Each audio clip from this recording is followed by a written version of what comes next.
বছর আগে বাই ইলেকশনের সময় ওরা খুলে দিয়ে লাগিয়ে দিয়েছে, সেই সময় আমরা কিছু বলিনি, কিন্তু এবারেও যখন সেম ঘটনা ঘটালো তখন আমাদের ছেলেরা প্রতিবাদ করে, আমাদের ছেলেরা রুখে দাঁড়ায়, আমাদের মেয়েরা রুখে দাঁড়ায়। সেই রুখে দাঁড়ানোর ফল আস্তে আস্তে ওরাও ল্যাজ গুটিয়ে দেয়।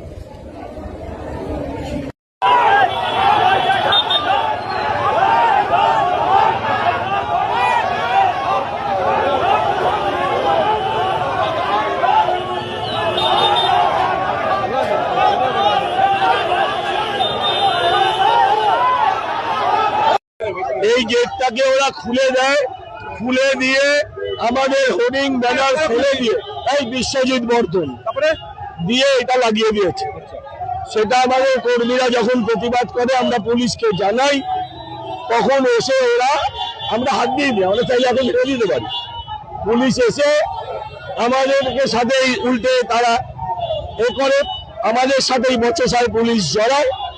বর্তমানে আপনারা দেখতে পাচ্ছেন কি হচ্ছে। এখানে আমাদের মহিলারা আমাদের কর্মীদেরকে বহিরাগতদের বাইরে থেকে এনে হকি স্টিক দিয়ে এরা ইনজিওর করেছে। এই নোংরামি বড়নগরে চলবে না। বড়নগরের মানুষ গণতান্ত্রিক অধিকারের জবাব দেবে। এটাই বিজেপির কালচার, এটাই বিজেপি করে। শান্ত বড়নগরকে অশান্ত বিজেপি করার চেষ্টা করছে। আমরা আমাদের প্রচার করছিলাম, আমরা এখানে শুনে আমি ছুটে আসি এবং এখানে শুনছি যে এখানে বহিরাগতদের এনে হকি স্টিক দিয়ে মেরেছে আমাদের কর্মীদের। এই নোংরামির জবাব মানুষ দেবে, বড়নগরের মানুষ এই নোংরামির জবাব দেবে।